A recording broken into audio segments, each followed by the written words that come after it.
we have the day that has been talked about for so long in this conference. Not saying I'm happy about it, not saying I'm sad about it, but Texas and Oklahoma have now officially joined the SEC as of today. We'll talk about that in the beginning. I don't think that they fully are – how do I want to say this? I don't think Texas fans – I've been saying this, but I'm seeing them now. I don't know if Texas fans completely understand what it means. There's no way that they could. No way that they could understand what it's like to be in the SEC. They come with their biggest rival, maybe our second, maybe now that A&M's here, who knows, but one of their biggest rivals in the Oklahoma Sooners. They also join. We'll talk about them. Carter Bryant joins us at 7:30. Got a lot of LSU football to talk about. It. Rustin DB gets an offer. Does LSU start doing some things in recruiting? Why was Frank Wilson the one that offered him?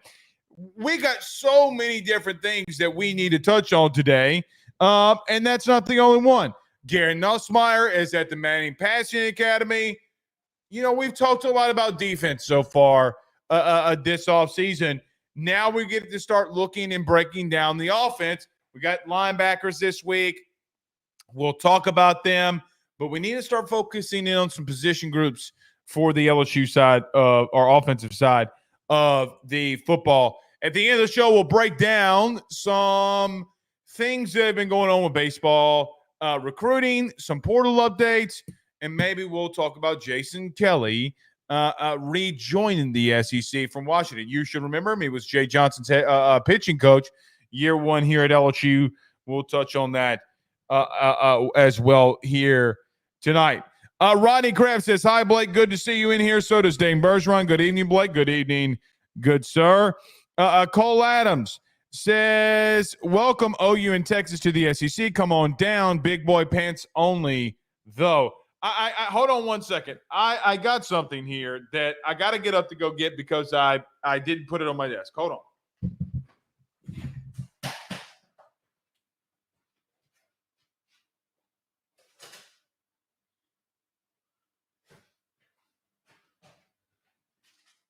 Very unprofessional for me to do this, but I didn't have it on my desk. Hold on. Hell of a way to start off a Monday, but I love this right now. So I got this thing in the mail today, and it's a note. It's a note. It says, Blake, just wanted to send you a hat to say I appreciate all the work that you do and really enjoy your show. Tyler Townsend, who's in the chat right now, sends a very nice note to your boy here. Oh, and by the way, my man sends me a hat. AYS Sports Network. My man Tyler, I greatly appreciate you sending me that hat. I really love it. I'm going to be wearing it a lot. Got to represent the brand here. I appreciate it. But the note goes a long way, man. I really appreciate it when you guys send me stuff like that. Makes me feel like we're doing something good here. So thank you, Tyler Townsend. I greatly appreciate it. It's always fantastic. Thank you so much. Dane says, Tyler, I want an AYS hat. Cole Adams says that Tyler's the dude. Yeah, he is. This old vet, Tyler. Clap hands emoji. Yes. The 318 always takes care of your boy, man. One of these days, they're going to be taking me duck hunting. That's all I know. Somebody in the 318 is going to take me duck hunting. Spectrum Wellcare says last year's D-line class may be underrated. We'll touch on that. I think that there are some high hopes for Don McKinley. I've told you, I keep hearing really good and positive Don McKinley stuff. A lot of very positive Don McKinley tidbits here and there. But I just got to admit, I need to see it first. You know what I mean? I got to see it first for my own eyes. So maybe he will, maybe he won't. I don't know. But I really need to see it. We'll see. Gabe Rutherford, winning freak of the week. You know, we talked about Edge. I thought it was funny. Maybe it wasn't. But it's funny how we talk about edge guys, and then all of a sudden he wins Freak of the Week. It's like I'm giving you hints. We talked on Gabe Rutherford. What do you do with him? Does he get in that rotation? Does he get in that mix? Yeah, 100%. Tyler says, glad you like it. Love it, man. Don't like it. Love it. Absolutely love it. Stephen Fry says 337 in the hissy. And you know where you can find him, our good friends over at Fry Construction and Dirt Service. Site work and land development, oil and gas services, aggregate and soil hauling, waste containers, demolition. They do it all. Out there in Eunice, let them know that your good friend Blake Ruffino sent you on by. But he says 337 in the hizzy. Good to have you in here, man. Good to have you in here. Spectrum Wellcare says Rutherford and Bro as well. Got to see on Bro. Need to really see on him. I mean, he's bulked up to 285 pounds. How does that work for him? I mean, look, man, you got D Lyman in last year's class. Young guys, how do they progress? How do they look? Can they pan out to their potential is the ultimate question. 100% the ultimate question. You hope that I mean, obviously you just hope 2 of the 3 do. And if you do have 2 really good defensive linemen, it's going to really work for you. It's going to really help you out there. Not the only one that I'm hearing is being really good. We'll talk about this kid on what, Thursdays, 4th of July. So we'll do something. We'll make it back up. But Xavier Atkins, hearing a lot of stuff about Xavier Atkins, Debo Atkins. So really interested to see what he can do as well. I heard Debo Atkins is a killer, like old school LSU type, just downright stone cold. Dude's going to get after you. You want it from that linebacker spot, man. The kid, apparently, they're really high on. Very, very, very high on. He's been turning some heads here as well. And that's saying something. I do think that's saying something as well. Rick says he's in Nashville. The 615 is in the house. Raised in the 504. Go Tigers, Dad. Glad that you're here with us, Rick. We greatly, greatly appreciate it. All right, let's get rolling. Everybody do us a favor by hitting the like and share. Share to all those groups. If you're on Facebook, share to all of those social media pages. You're watching us, listening to us on YouTube. Like, subscribe, notification bell, and wherever you listen to podcasts, rate, review, and subscribe. Let's talk about our good friends over at betonline.ag, our good friend Tyler Alexander over at LPT Realty, and our good friends over at JJ Exterminating. We're back next. Don't go nowhere. Stay with us. BetOnline is the fastest and easiest way for you to wager on all of your favorite sports, contests, events with the first-to-market odds and lines. Find reviews for all the news for each league, including Major League Baseball, NFL, NBA, NHL, combat sports, college sports, esports, and even golf. BetOnline continues to be the top online resource for all of your sports information for live in-game betting, props, and futures. Head on over to BetOnline today and use your mobile device to join and make your first sports bet. Use our promo code BELIEVE50, that's BELIEVE50, BLEAV 50, to receive your 50% off welcome bonus on your first deposit. That's betonline.ag, betonline.ag. He will sell your house and find you a new. Well, Tyler's the man, he's here for you. If you want to buy or sell, well, it's not too late. Dial 955-0008. Just call 955-0008. Y'all call Tyler, he'll shoot you straight. Louisiana is unique. The food, the festivals, even the bugs. No, not mud bugs. Unwanted bugs like these. The ones you don't want crawling in your home or business. Trust the Shield from J&J Exterminating. We've been protecting Louisiana homes for over 50 years, earning the trust of our clients because we deliver what we promise. Protect your home from pests. Get the Shield from J&J Exterminating. J&J Exterminating. Yeah. All right. I got to I got to admit something. I've been seeing Twitter going off today, and it's very interesting to me because today marks the day that Texas and Oklahoma both come into the league. It has been very much talked about. You and I have talked about it.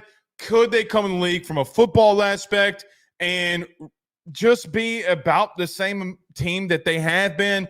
Could they come in this conference that has been known to be the toughest conference over the last 2 decades?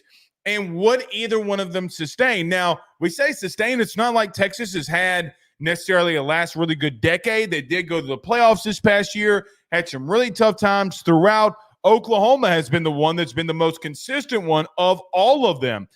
But, man, I got to just admit, now that we're finally here, now that Texas, Oklahoma, both in SEC, I don't know 100% if I'm sold that either one of them fully grasp the situation that they're in from a football aspect.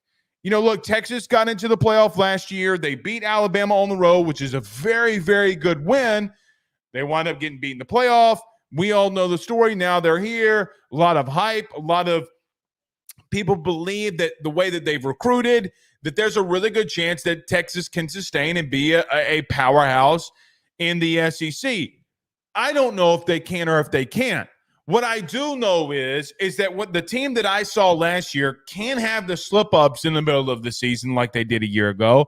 You can't just play pity-pat with a team like Houston and think that you can get out there. Oh, Blake, Quinn Ewers was hurt in that game. Okay, that's fine. He's been hurt the last 2 years. Are you 100% sure down the road Quinn Ewers doesn't get hurt again? The bottom line for a team like Texas, a team like Oklahoma, you're not necessarily, and especially for Oklahoma, you're not pity-patting with teams anymore. You're not having a weaker conference to deal with. Now, Texas doesn't have an outright brutal schedule. You know, the SEC was really giving them the reach around. Pause. Okay, this past weekend, them coming into the conference. And I just got to admit something. I don't know if they completely understand what they've walked themselves into. I saw Oklahoma fans today kind of going back with some LSU fans. I think Oklahoma is kind of like the guy at the bar that is just sits there with a group of friends and doesn't say anything. Now, they're a little chirpy. Some of their fan base has been chirpy. They have not been out here like Texas has been when it comes to, we're going to run the conference. We're going to run the conference. You know, I see the fan base last night over, what was it, like 20,000 people last night screaming, we want Georgia. We want Georgia. I love the passion. Really, I do. I love the passion of college athletics. It's why it's my favorite sports in college football, college baseball, etc. But no, you don't want Georgia. When you say things like that, that's what helps prone for you to get beat. You know, I don't know if it's arrogance, confidence, or what their emotions are of Texas fans. You're about to learn, in my opinion, something tough. Now, before you say, this guy hates Texas, he says we're not going to the playoff. I never said that you weren't going to the playoff this year. The likelihood, though, that you could slip up to teams in your conference schedule is very doable. Oklahoma the same. You know, Oklahoma had those slip-ups last year in the Big 12. It's just very hard for me to look at Oklahoma and say, hey, man, you didn't get through it last year. Your defense was really good. You had an experienced quarterback. But now you have a five-star kid that's never going into his second start. You have an offensive line that's revamped. Can you come into the league and win? Now, not everything about these programs are not even remotely close. Like, football is not the only thing that happens. They're certainly not ready for baseball and the gauntlet that you have to go through there. Now, I understand that they just hired Jim Schlossnagle. Skip Johnson's a very good coach. They hosted a regional. They got bounced in. LSU facing the top five are five of the top six teams in the SEC in the first half of their schedule. Basketball, I think they're going to be all right. Basketball, I really do truthfully believe that they'll be all right. Might be the best thing that they could win in, potentially. I don't know. But I've seen it all day long. They fully believe that they are going to come into this conference and walk right through it. And I just, for the life of me, man, maybe you do. Maybe you do. I just can't see it. And you're going to have to show me that you can. Maybe you can, maybe you can't. But Channing, we want Georgia, I promise you, is not a smart move. All right. Sticking to some college football here. Aiden Anding got offered the Ruston DB. I just want to bring this up. I'm not going to spend long on it. But Aiden Anding got an offer this past weekend. And look, I know last week we spent a lot of time, at least a week ago today, we spent a lot of time with Carter in reference to DB. Here's what I'm going to say about Aiden Anding, the kid from Ruston that got the offer. I like the kid. I think that we got to start looking beyond the measurables. Can kids play? Because I think when you're in a rebuild, you have to find guys that can play and play now. You can't worry about measurables and be picky of what you should and shouldn't be looking for. You went after the Stokes kids from Pflugerville. I don't know if they're going to say they missed or they didn't, but look, the way that I feel is that they missed. You offer Aiden Anding. And I'm just bringing this up to note for everybody that's in this chat and watching this. Why is Frank Wilson having to offer a DB? After all the little rumors that have been out there this past week of what happened with Corey Raymond and the Antoine decommitment, why is Frank having to do it? That's all I'm going to say about it, but it doesn't miss me that happened. It doesn't miss me. Now, in case you don't understand the context, let me give you a little context here. I think that we have talked enough about this DB room. I think we've talked enough about Corey Raymond. I've given you more than an understanding of how I feel about the current situation. I think you got to prove what you need to do. Just because you did in the past doesn't mean that you can't continue to do in the future. Look, man, when a lot of you have exes, oh, my exes live in Texas. I mean, when you had an ex-boyfriend or ex-girlfriend, when y'all started getting back together, you always in the back of your mind remembered how that person treated you, what things that went wrong or went right. You're always going to remember that. I remember a lot of the great things that Corey Raymond did and a lot of the bad things. I don't like that Frank Wilson, after everything that went down with the Antoine decommitment, which there was a lot of whispers that were flying around and a lot of pettiness that was flying around.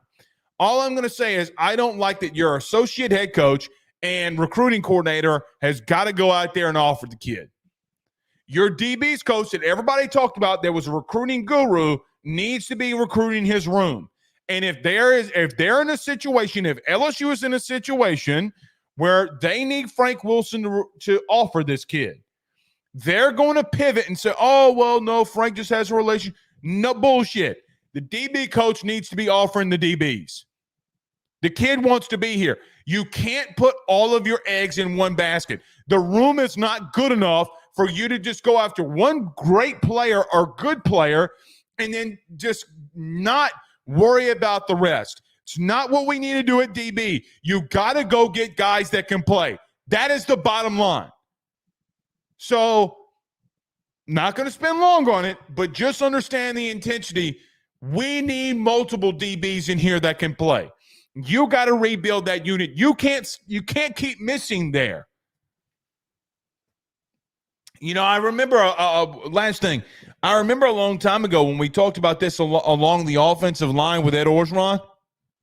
Remember You're missing dudes along the offensive line. It's a bad deal. You can't continue to do this. Where's that same energy in this position group? It's not like James Craig never recruited at a high level. Guys, he did it at USC for a long time. Multiple first-round picks that he had at USC. Guys don't forget how to recruit. It's a position that you needed to change things in. You got to change what you're doing at DB. Why is your associate head coach now having to take another thing on his plate to recruit this kid? I hope that the kid who was trending to Texas does come here, but the pettiness around all this shit's got to stop. If people need to be exposed, then they need to be exposed. But the pettiness shit's got to stop, and that is that. All right. Let's get to this.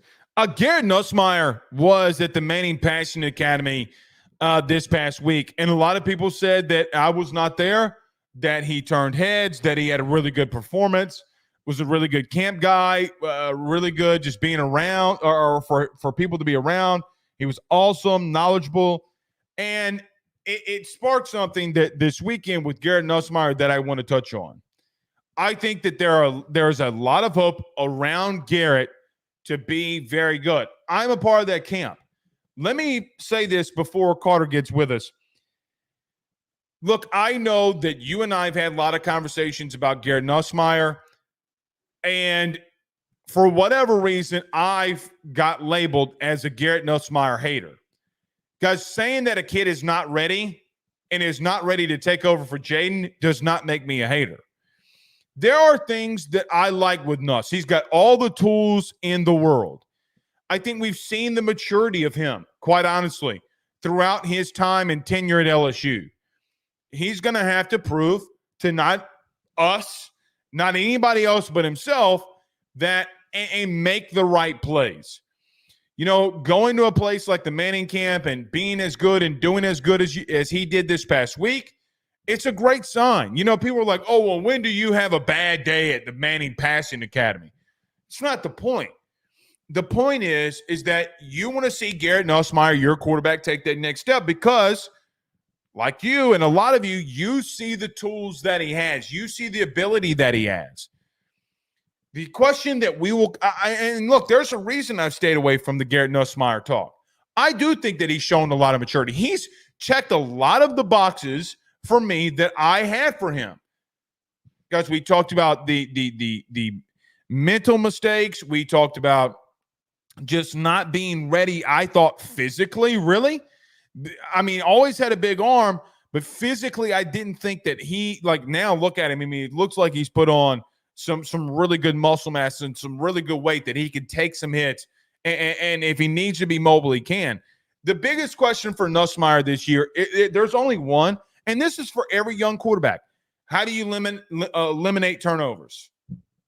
Because you're going to have to do that. You cannot make bonehead decisions. You're going to have to make the right decisions. Because he made a lot of right decisions in that bowl game and in the spring game, and the kid's a gamer. But I was at a lot of practices where he didn't make right decisions, where Sage Ryan picked him off 3 times in a practice. So I know that a lot of people are very high right now on him, and they should be. Not discrediting that you shouldn't be. He's shown a lot of maturity and a lot of growth.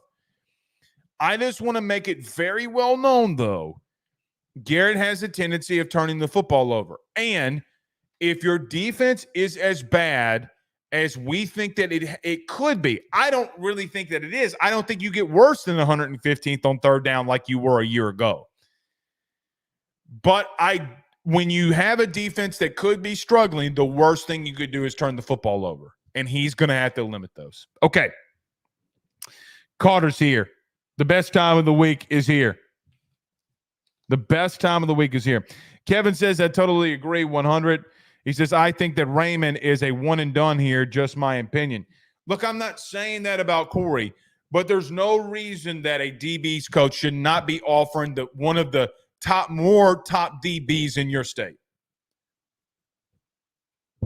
And you sure as hell can't let him go to Texas. You can't, because you have no DBs committed. You're missing out on everybody else. At some point, you're going to have to go get DBs. Sorry. It's just the truth. All right, last one, then we're getting to Carter. Chad says, do you think things pick up at receiver on the defense side of the ball this month? Well, defensive side, I think, is going to be more prevalent. And I think it starts this week, and I think it starts very soon. All right. Let's get to Carter. Let's take a quick break. We come back. We talk about Oklahoma and Texas in the SEC. Got so much LSU stuff we got to get to with Carter. We do that next. Stay with us. Don't go anywhere. Guys, I want to talk to you about our good friends over the Drake Williams Law Firm and Drake Title Company. Are you facing tough times due to an injury from a car accident, navigating the complexities of divorce, or purchasing a new home? At the Drake Williams Law Firm and Drake Title Company, they understand the challenges you're going through, and they are here to help. The lawyer team of Ernie Drake III, Ryan J. Williams, and Summer Vignair, along with Morgan Daniels, have the experience and proven track record to give you that peace of mind. Give them a call today at 985-386-7600. That's 985-386-7600 to schedule a free consultation at their brand new office located in historic downtown Ponchatoula. They're also doing a special, the AYS special. If you're refinancing or closing on a home in Southeast Louisiana, request the Drake Title Company to handle your closing. If you mention Blake Ruffino and AYS, you're going to receive a $400 discount on title fees. Again, give them a call at 985-386-7600. Let them know that Blake Ruffino sent you on by. Guys, you might know my good friend Carol Falls and all the great service that he provides over at State Farm. He is your good neighbor after all. But did you know State Farm has surprisingly great rates as well? Along with the great neighbor service, State Farm agent Carol Falls has surprisingly great rates for everyone inside the state of Louisiana. So call him today at 985-395-4300, 985-395-4300 for all of those surprisingly great rates on auto, home, and life insurance needs. Like a good neighbor, State Farm is there, and individual premiums will vary by customer. All applicants subject to the State Farm underwriting requirements.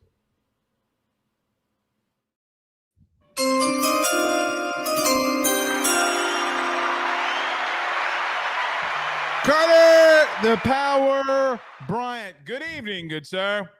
Blake, are you a patriotic American to the point where you're going to support Team USA in a do or die game tonight? Like it'll end it'll start right when we're done here. What are they playing? They're playing in Kansas City versus Uruguay. They've got to win to stay alive. What sport? Soccer? Well, of course. The best sport in the world. I'll keep my eye on it. That way we don't have to get in deep debate. Probably not.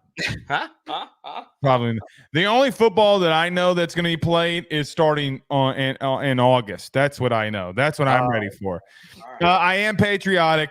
I do hope they win. And it's the 4th of July. So we're going to have a lot of good things here.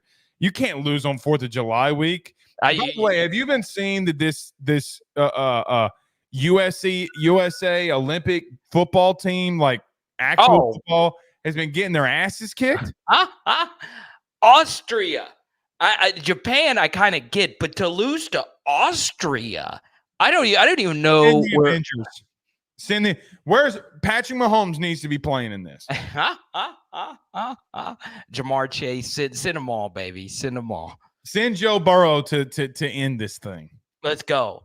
Let's freaking go. But let me tell you this, Blake. Life has been grand on my end. Got a new hat in for my guy Tyler. So I'm glad you brought that up. Okay, go on ahead. We worked on something. We're able to work something out for you. I got one as well, and I was going to get to bring it up to you, so that we can wear our hats on the show together. Yeah, I got to peel my sticker off too. So here's Tyler Townsend, based in Shreveport. He always comes to the card shows. He couldn't come this weekend when we did a card show. So I got back from my run. I'm still sweating from that. And he had to resend me a hat big enough. So he had to specialize this hat for me. Oh, yeah? Because that melon's so big? Yeah, because that melon is so big, man. But I'm glad he hooked you up. Big shout out, of course, to Melon. This is a one-time thing. Get your 20% off code, all that stuff. But Tyler reached out to me. He said, I want to make my my other favorite YouTuber a hat. So we can match this one time. So there we go. How about that? We're gonna match like we're two little women. All right, so Carter, let's start off this very quickly. It's finally official. You have Oklahoma and Texas in the league. Your thoughts on them joining? Yeah, I think, Blake, the biggest transition for LSU fans, number one, we have got to come to the realization that the biggest recruiting battles LSU will have will more than likely be with Texas moving forward. It used to be Alabama. I'm not saying Alabama is just going by the wayside, but Texas has done a good job recruiting Louisiana. You were mentioning Anding a minute ago. This is a good example. And we've seen LSU and Texas go at it for, recruits, right? Obviously, Arch Manning was never going to LSU, but you look at a guy like Jamon Tapp, who's not worked out. You look at a guy like Derek Williams, who you liked a lot and I liked a lot, and he's really good, and he's a 5-star guy. Texas might be our biggest competitor in the SEC when it comes to recruiting. And the Oklahoma side of it, Blake, is that's who LSU plays on rivalry week, and they will play on rivalry week more than likely for the next 2 years. That's going to take some adjusting. I talked about this in my live stream yesterday, Blake. It's kind of weird that on rivalry week, everyone plays, a team that they've been playing for a while. In Texas, while we have some history, some postseason history, Texas, Oklahoma, it's going to take some getting used to. Of course, you have the Dominic Williams story, which was interesting. But playing Oklahoma on rivalry week is going to take me a little bit, Blake, to get adjusted to. But I'm so excited to see it happen. I think they're going to try to make Oklahoma and LSU like they tried to make LSU and Texas A&M a thing. Right. I could fully see that. And I think that would not be a bad PR move, right? I mean, because you're going to give Texas and Texas A&M their due. I think Texas and Alabama will be more of the rivalry that they try to pit up against one another. So I could see it. Look, let me ask you this. I've already done my spill on this. I fully believe that Texas and Oklahoma do not understand what they're walking themselves into. I agree. I agree to a certain extent. I mean, they were the two biggest schools by far in the Big 12. There was no one close to them. And I have always said my appreciation for what Mike Gundy's done at Oklahoma State. I've always thought, at times Kansas punched above their weight. There's a lot of good stories in the Big 12. Baylor, of course. But the truth is Texas and Oklahoma were by far the biggest brands. And now you come into the SEC, and they're in, the 2 of the 8 biggest brands in the SEC now. So, man, recruiting is different. Everything's different. I think Texas is in a little bit of a better position than Oklahoma is, but we'll see. We'll see if they can keep up with a real conference here, even though I have always appreciated the Big 12's schedule structure over everything else. It's just going to be way harder for both of these schools, and we'll see what they can do in football. You can't go toe-to-toe with Houston and be fighting for your life and Quinn Ewers be down against Kentucky. I'm just being honest. I mean, Carter, Kentucky is not a team that you could just sit here and play around with. Like, you can't just – like, Carter, last year there were a couple of times that Texas were in some battles. They're in the fourth quarter. They're in a battle. I forget who it was. I think when it Wyoming maybe. It wasn't a bad team last year. You can't do that here. And I think that's the biggest thing that people don't understand. It's like, oh, well, how does LSU lose to Ole Miss? Go ahead. Go right on ahead and find out. Because if Lane exposes one of your issues, then you're in trouble. Now, we'll have to see what Sark and Texas can do year one. I do think that they are going to both be really tough teams to play. They recruit really well. They got really good coaching staffs. But I just don't know if they know exactly what they're walking themselves into, which is going to be an issue for them. Carl, let's go to some LSU things very quickly because I know we got a lot we need to discuss there. What did you make of Garrett Nussmeier at the Manning camp? Like, look, I know that we've kind of had some of our differences in reference to Nussmeier about what we think about him. But I think that for me, it always was that Garrett just needed to mature more. I've never not liked Garrett, but I think that there was a time in his LSU career that he was not ready for the moment. Jaden was. And I think that, look, Garrett maturing and improving has benefited him. Now I think it's obviously his time. Do we start seeing some build here? And I think for me, the question that I would ask, I just think the kid's got to limit turnovers. Because if he can do that and show that he's a good decision-making, Carter, this might be his last year here. Yeah. Well, Blake, I heard what you said about the Manning Passing Academy, and I understand I am a huge Peyton Manning, like, diehard defender, whatever. But everybody has good times there. Yeah. Well, here's the thing. One thing I really do like about that camp is it puts every single quarterback on an even playing field, right? You only really see that at the NFL Combine, and you only really see that at camps in the high school level. This is really the only time where, at the collegiate level, where all these really talented college quarterbacks are together and they are throwing against one another, right? It's the same kind of setting, and I understand it's not actual football. Same receivers. Right. I understand it's not actual football, but that's not the point, right? There's a reason why these 2-4-7s and on threes do a lot of their evaluations when everyone's together at these camps, because they're able to size everyone up against one another. Where if you're only judging by just film, it's oftentimes, going up against the same person over and over and over again. There is some signal in that. And people that I've talked to at the camps said that Garrett Nussmeier had one of the better camps as far as, the limited throws that they saw. You know who else had some throws like that last year, Blake? It was Jaden Daniels. I felt last year at that Manning Passing Academy, just watching Jaden throw there, you could see all the small little mechanical adjustments he made and how hard that dude worked on his weaknesses over the summer. And Jaden mentioned in every single interview, starting with the Manning Academy interview, he started talking about all the things that Mike Denbrock and Brian Kelly was telling him and what he worked on. And he put it, you saw it in fall camp at LSU and you saw it at the Manning Academy. Jaden was throwing bombs. So, there is some signal. I understand it's not actual football. I understand it's underwear Olympics, but it's something that people thought Garrett Nussmeier threw a really live ball. Once again, very limited throws, but it is something. Now, as far as, what he's going to do this next year. Now, go ahead. Carter, in underwear, he's going to perform better than anybody. Right. Because he's got all the tools. He can be accurate. He's got a big arm. His footwork, because, he grew up in a house where his footwork was taught. There are a lot of things, like in underwear, he's going to be exceptional.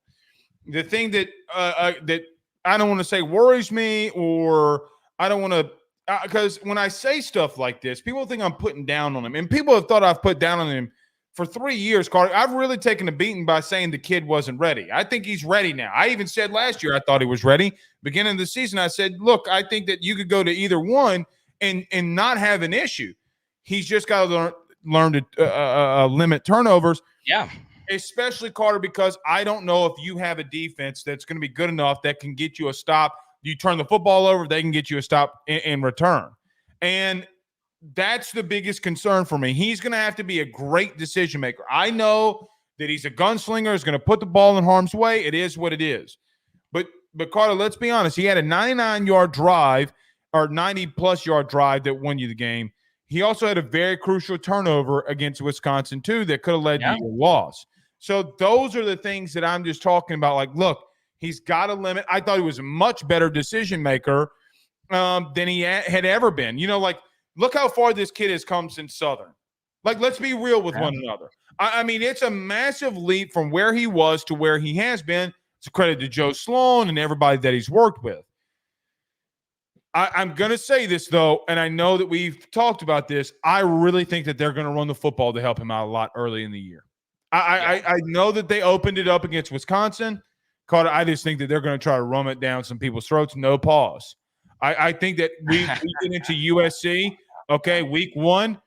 The things that I'm hearing about how the offensive line and the interior look at the current moment, what you have at tackle. Carter, I'm not 100% sure you don't line up and try to run right at him and say, and just drop your nuts on him. So I think that offensively, you've got a really good, and you know what else it helps too? A receiving core that hasn't been here a long time, right? Like you got Kyron Lacy, but you don't have a lot of experience elsewhere. I say all that. Your thoughts on my take and opinion? Yeah, so it's weird. Right before I came on here, and I know I've referenced these guys before that play in these $1,000 dynasty leagues where they're drafting guys in college. One guy that that evaluates these guys so closely is really excited about is Xavier Thomas. Now, I'm a big Xavier guy, so I'm really excited to see what he could do. But I'm with you. These wide receivers are very inexperienced. And one thing, Blake, outside of Kyron Lacy, that is a little bit concerning as far as just the quarterback is concerned. Last year, when it comes to a quarterback room, LSU had a poker term, the stone cold nuts, right? They had an unfreaking believable starter who was a dual threat maestro, who had one of the best statistical seasons we have ever seen from any player in this sport at any position. Then the backup quarterback was a completely different quarterback who was very good, right? Who was a very proven backup, and everyone would call him the best backup. So you had. Carter, let me ask you this question. I rudely interrupt you. Outside of Georgia, outside of LSU, does Garrett Nussmeier not start over any other quarterback in the SEC last year? Yeah, most of them. I would agree. I mean, and so to your point, Carter, your backup was better than most starters in this conference. Right. And you now look at the quarterback room, Blake, and your starter won't be as good as Jaden Daniels was last year. That's not a shot at Garrett Nussmeier. It's just nobody is probably going to be as good as what Jaden Daniels was last year. And your backup quarterback situation is going to be as good as it was last year. So it's double the amount of pressure on Garrett Nussmeier to go out there and play well, which kind of lends its credence to running the football more, right? Because it takes a lot of the game or more of the game out of his hands, especially if he could tag on play action, mix in some 12 personnel, do some different things, and put out a different offense than what you did last year. So, you add in CJ Daniels, you add in Mason Taylor taking a step forward, a Tradez Green stepping into that room as well. I still think, Blake, that EA Sports, the most the talked about rankings, I do believe LSU is firmly in that top 10 offensive ranking. And I think them being the 6th best offense of all in college football is very justified. Snap one against USC. I know that camp's not here yet. Who are your 3 starting receivers? Play one. Yeah, so I will tell you who I think will start, and that will be Chris Hilton, Kyron Lacy, and more than likely Aaron Anderson in the slot. The 3 best receivers for me, Blake, is Kyron Lacy, Chris Hilton, and the slot being Xavier Thomas, with CJ Daniels having a heavy rotation as a number 4 guy, with the potential to take over for Chris Hilton, which is something I could very well see happen. I think those guys, for me, are in a different tier as the top 4 wide receivers on this team. And then after that, you get into Aaron Anderson, you get into Shelton Sampson, Kyle Parker, and then it gets very spicy even after that, right? We have not seen Kylan Billiot in a camp setting. We have not seen Jelani Watkins, who's probably now the fastest receiver on this team. So it's a very interesting room, but I still think that those 4 guys will separate themselves. And I think my boldest take, Blake, as far as this receiver room is concerned, Kyron Lacy will be the number 1 guy. I'm very Kyron, pro Kyron at this point. I understand a lot of people worry about the drops, but he is a very, very interesting player. And then my number 2 guy is Xavier Thomas. I think Xavier Thomas will shock a lot of LSU fans with how good he'll be next year. I say that. I mean, that's the consensus. I mean, that's what they ran out there with last year. I mean, in the spring game, and that's the 3 that they ran out with Xavier Thomas rotating in with Aaron Anderson. I could fully see that. Carter, I want to get to the defense with you. Yeah. Look, we've talked a lot of hypothetical. I kind of want to get scheme in reference to the depth that they have, what could happen here. Carter, I talked about last week, and something that you and I have brought up a lot is third down. Man, like, look, I know that you're not going to have the offense potentially that you had a year ago, but Carter, I just don't see a scenario, a life where LSU is 115th in the country on third down again this year. Like, I just can't see it. You know, my wife was asking me what I was doing last night. I was sitting there watching Missouri game, like Missouri game after Missouri game. And I watched Missouri versus Georgia, and Blake Baker's sending the heat. Like, I know that they got really good edge. Carter, I got to start asking the question. I mean, man, are they not would he not do this here? And if so, like, I don't know if you don't have the personnel if you're sending that much heat on the quarterback. I don't know. I thought they were very aggressive in penetrating the other team's offense. It's so intriguing because I think in the spring we saw something that was so vanilla. Yeah, and going back to the EA Sports ranking, the most controversial thing was LSU being number 18, which is really high for them coming off the year that they had last year. But maybe EA Sports knows more than any of us. Maybe, they spent a crap ton of resources on this game, Blake. They didn't just spit rankings out. I mean, they actually studied film. They got Pro Football Focus grades. Maybe they're telling us something about this defense, right? That a lot of people are very concerned about. What is it, though? Because I don't think it's an interior of the defensive line. I think you're going to have to mask things and do things that are really good to overdo that. Carter, I don't think it's the boundary of the corner. Carter, there's a very good shot that we see P.J. Woodland and Michael Turner in week 1. Yeah, it's a higher likelihood than most would think, right? I do feel LSU is concerned about the personnel, right? But I will say this as someone who was not a big Matt House guy. I am a huge Blake Baker believer. I do not know Blake Baker. I know people. Do you think they get much better on third down? I mean, Carter, they were 115th. You know what's ironic about all of this? They were 46 in the country in sacks last year. As bad as that secondary was, as bad as we talked about that defensive line, I mean, buddy, that's the best thing that they did. I mean, and you're going to send the heat. I just don't know if you're not going to be more aggressive because it's the only thing that that was positive from last year. Yeah, and I think some of the sack numbers there, Blake, like total sacks, is because Jaden was in a lot of shootouts and you had to throw, so it increases the amount of sacks. But you're all right. I mean, a guy like Braden Swinson was probably a little bit better than LSU fans remember. PFF was really high on Braden Swinson. And if you go back and actually rewatch the games, Swinson was probably a little bit better than we remember. I felt sometimes he should have been starting.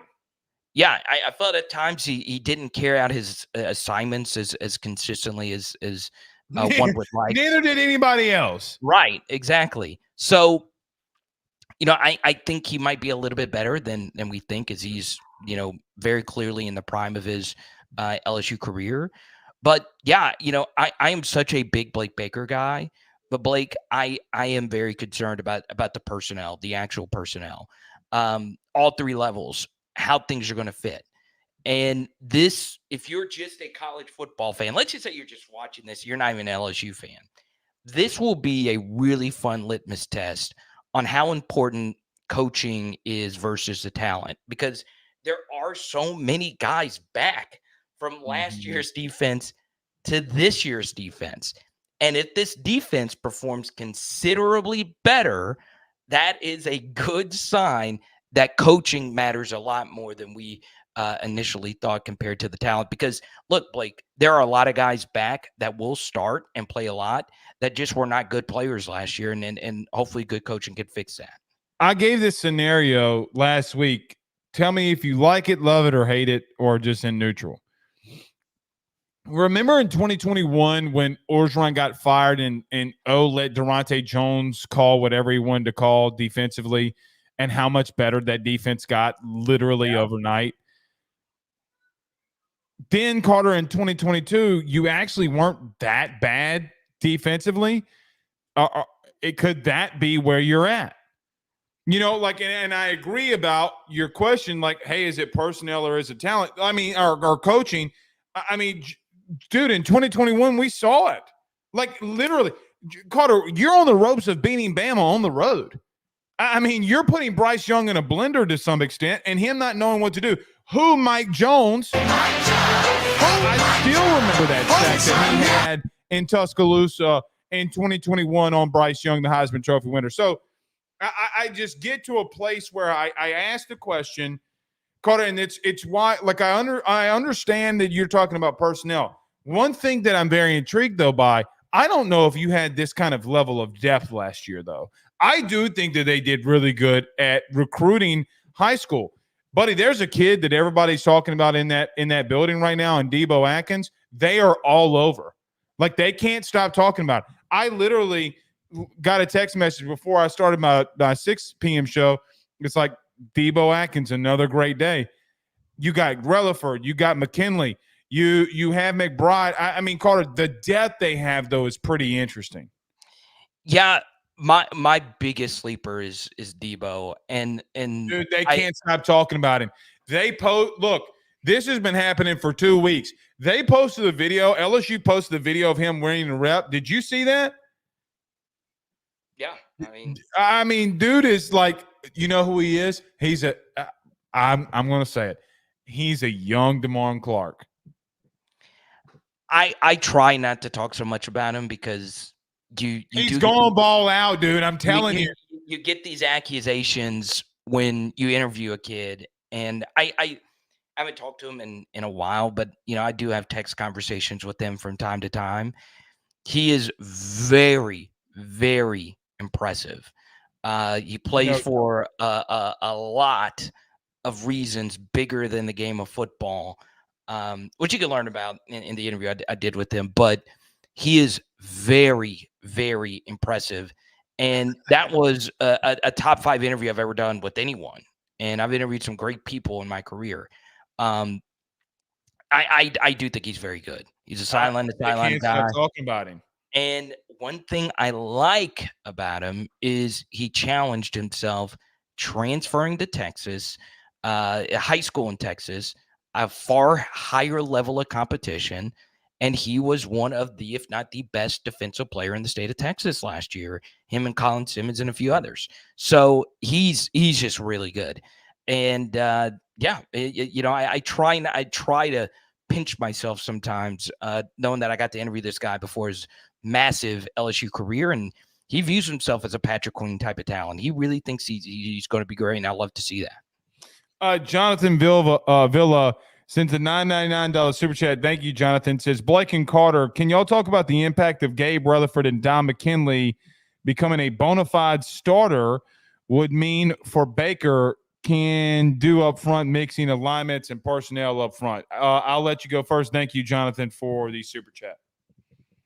Yeah, Relaford is another one of those guys that I like a lot. I've gotten to know his parents a little bit. Shout out to Ray, big supporter of both of ours, actually. And I really, really like Gabe. Obviously, track and field background. We've seen this guy run. He will hawk down a running back. Pause. Not Tua, too. Not that. But he takes pride in chasing down running backs and receivers. He's that type of athlete, plays with that type of motor. So I really, really love Gabriel Relaford and McKinley. The body transformation was pretty impressive. Mm-hmm. And look, with a new DC coming into this room, and these aren't, the players that he recruited. This is a class that he did recruit, especially Debo. He has a very personal Blake Baker connection with Debo, going back to his Missouri days. Baker is really excited about the young guys. Basically what I've heard from the actual athletes themselves and just people in the building. So I do think Blake Baker will be a little bit more ambitious playing younger guys that could be more productive than some of these older guys who last year weren't good. I think Baker's going to have a little bit quicker of a pull putting the younger guys in and mixing things up front. So, one of my favorite. Oh, go ahead. Yeah, I like McKinley. McKinley's grown on me, Blake. I was initially more of a year 2 guy on him, but seeing his body transformation. You know who else had, pretty big body transformation before he played? It was Mason Smith. And Mason Smith versus UCLA right out the gate was really, really freaking good. So hopefully Dominic McKinley can be that, because there has never been a time where LSU needs that. I still think the best will be year 2 for him, but I'm really excited to see what he can do in year 1. He's going to have to develop quickly. Look, I do think – here's what I believe. I think Gabe Rutherford has time to develop. Like, I think things can be held down. Like, he doesn't have to be an every down starter. Dom McKinley is got to be ready now. And I think that those are the two biggest differences between the both of them, is that because of necessity, at least what we think right now, like, look, JVR Suggs could come in here and do really good. Gio Paez could come in here and do really good. I don't know. I mean, I think that there's a different leap of guys taking that big of a leap in football versus baseball. I mean, baseball, it happens all the time. Guys come in here and hit 300, no big deal. But I just think that Dom doesn't have the luxury of, hey, man, I'm having a really bad game. I'm getting outclassed. He's going to have to continue to run out there. And look, man, I got to be real with you, Carter. It's a question that you and I have talked about a lot. I have not thought that this interior defensive line has played great for a while. And look, me and you have talked about this for a long time. Carter, they've gotten abused by offensive lines that LSU, this school, has no business of being abused by. And that's the issue I have. If Alabama runs the ball on you, if Georgia runs the ball on you, all right, I ain't going to say nothing. But when Ole Miss is clapping them cheeks like an episode video on OnlyFans, that's where I start having issues. I got to see Don McKinley before I see it, because I've seen Gabe Rutherford go up against a 4-star top 50 recruit left tackle and get 2 sacks on him. What I have not seen is Don McKinley in the interior, which, Carter, it's a different world. It's like going to – I'm not going to say that because I'll get canceled, even though it would be a really good joke. It's like going to a completely different atmosphere, playing on the edge and playing on the inside. So for me, do I think he can do it? Yeah, I think he can do it. I just can't put all my chips in there yet. Yeah, I'll still stick by McKinley being more of a year 2 guy. That's how I see it. I don't give out a whole lot of like bona fide year 1 grades on people, Blake, because it is so hard. How bad did not having a D-line coach, a true D-line coach last year, hurt you? It hurt. It hurt in a lot of different ways. But honestly, Blake, it's so hard to play Division I Power 5 football as a true freshman. It's so hard. And I think at the beginning of the BK tenure, it was a small recruiting class, but you just happen to have 4 guys who are really good just right out of the gate, which is rare. It does not happen like that more often than not. But yeah, I hope McKinley's ready. I hope I'm wrong. I hope year 1, right? Because I think you'll blow up in year 2 doesn't mean you can't play in year 1, but it's just going to be so hard for him to be good right out of the gate, knowing there's so much pressure on him to be good right out of the gate. All right, last one for you. Carter, I see Joe and Tammy. I'm assuming Joe says coaching matters. I completely agree with it. I gotta get your thought on this. Aiden Anding.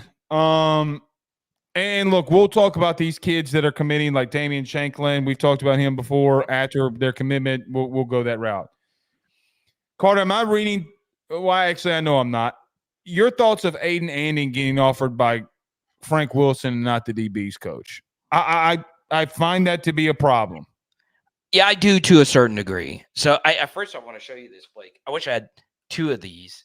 I'll send it to you. So this guy he's an artist named Chuck Broad. And my guy, Ty Christiana, look at how cool this is, man. Your guy, isn't this your favorite baseball player on the team right now? Monster. I like Monster a lot. That's pretty badass. Yeah. It has got his SIG and gold pin on it. So my guy, Ty Christiana, who runs the show, brought this to me. And it's Chuck Broad. And the dude, I've got to put this up somewhere. I'll try and go get another one for you, man. But I say this because I was at the show. I was set up. Hayden Travinsky was there, signed a bunch of autos. But there was a guy, I don't remember his name. I'm trying to find him. He just stopped by and I talked to him for like a minute. My booth was kind of crowded and he was like, hey, Aiden Anding, this kid, and it was a guy from Ruston. So if you're watching this right now, please reach out to me. I want to send something to you. He's like, Carter, Aiden Anding, you're sleeping on him. You haven't talked enough about him on the channel. LSU's going after him now. I know him, and you're going to be blown away when you watch him. And I watched him today, Blake. This kid is a competitor, right? I'm watching him. I watched him go one-on-one versus Deshaun McBride, and everybody says, oh, he's 5'11". All right. I've seen the kid play up personal. The kid can flat out play. All the excuses that they've been given is bullshit. What do you mean excuses? I'm interested. I mean, he doesn't have the prototypical size. He's not over 6 foot. He's 175 pounds. Can he play? The issue I have is that, look, my whole thing about Corey was never recruiting. I never once came out here and talked about him recruiting. Not once. I said, look, over the last 40 years, he was 97th in passing yards allowed. It's an issue. He's not had success. I never talked about his recruiting, not once. Now Frank Wilson goes and offers this kid. Regardless, you're showing me what you're doing behind the scenes with your actions. The kid is going out there and saying, Frank Wilson offered me, not Corey Raymond. Then you got sourcing out there that he's all in on DJ Pickett. That's great. The kid might not be a corner, though. Jake Olsen might be the one coaching him. Yeah, so it's weird. Yeah, the Pickett situation's weird. Very weird. And so I just get to, last thing before I get it over to you, it's just I get to a place where you're starting to confirm some of my worries. Like, you're starting to do it now. Now I'm not going there. I'm not saying hit the panic button. I'm not saying hit the little red button like it's Men in Black and forget that this happened. I'm not doing that. But you cannot convince me that that's not a big action. And then here's the worst thing that I have: people in this media corps sticking up for and not coming to reality. Oh, it's Corey Raymond. Oh, okay, man. I know. Because anytime I say anything about Corey, it's the end of the world, man. I feel like SWAT team's gonna fly in, steal. All right, don't talk about Corey. What's up with Cortez? Everybody seems to continue to point the finger at Cortez Hankton, even though he had 4 guys drafted in the first 60 picks. You want to know why I'm not getting on Cortez Hankton? Because he signed a kid that was a 2-star named Lad McConkey. That's why. Yeah, pretty good player. Oh, okay. Yeah. But I will say this. I watched Anding today, and I understand, like, yeah, he completed in track and field and all that in any place, but he's not special athletically like other elite corners at LSU have been. Now, it's not the be-all, end-all. He is very fluid. He's got ball skills. This was his first year playing competitive football since middle school. He is a dominant, not a great. He is a dominant basketball player who plays. I watch his basketball game. His processing on a basketball court is ridiculous. His processing on a football field is ridiculous. He doesn't panic in the middle of routes. He is very fluid. This is a guy who went up against, and I did a full film study on my Patreon. You could see it for yourself. Went up against Trades Green. Okay, the freaky athletic 6'7" behemoth. And I understand the quarterback play wasn't great, and there was times where he had safety help over the top versus Trades, but he made some big time football plays, timing the football at its highest point. You could tell against a dude at 6'8". Yes, and you could tell he's getting high level Division I football coaching from a Division I football legend in Kyle Williams. There's just a lot of boxes that this checks off, and one thing I really like about him is Blake. He plays a lot of press man coverage, which you don't see a lot of in high school because, a lot of defenses just play quarters in high school. This guy is not afraid. He is extremely competitive. And yeah, is it a little bit of a long shot? Yeah, but you don't have any DVs. So I would think, Corey would be in on this kid, but I don't know. But Corey might be, might not be. I don't know. But Frank Wilson sees something in this guy, and I do too. I'm really excited to see him commit. And if you're watching this, Aiden, Tell me who that person was that said that knows you, that came by my booth, because I really do want to send him something, because I really enjoyed watching him today. All right, last thing. I swear to God, then we got to go. 10-2 or bust for BK in year 3? Yes or no? No. 10 no. I do think the schedule sets up really nicely for him. I wouldn't say 10-2 or bust, because 9-3 might get you into the playoff. $70 more million you got to pay him. Yeah, 9-3 might get you in the playoff, though. If you go 9-3 and you get in the playoff, people feel great. Right. See you next week, buddy. Thank you so much. Love the hat. Yeah, dude. Your hat. You look sexy as hell, bro. Look at you. You do too, man. I think it's just Tyler Townsend hooking us up here. All right, buddy. We'll see you next week. Go America. Go America. Right, go US. All right. It's Carter the Power Bryant. Let me wrap up with this very quickly. Baseball portal. Look, I think that LSU is still in search for some infielders and a catcher. I think they're still kicking the tires on some guys that they can put in the bullpen. I think they feel somewhat set about what they can do on the mound. Just stay tuned, because I think this A&M thing shook some things up. I think Jay's not completely done. I know he's not done in the portal. He's going to continue to add some guys. Just be on the lookout. Jason Kelly being back in the league is very intriguing to me. When we have some time, we'll spend a little bit more on that. I'm gonna kind of punt that one. But just to acknowledge that he's back in the league, I think it's a good hire for them. Not a great hire, but a really good hire. All I'll say for baseball portal, don't be surprised in the next week or so, or maybe before 4th of July, that you get a tiger emoji. That's all I'm going to say. That's all I'm going to say. I'll leave it there. We'll see y'all tomorrow. Peace.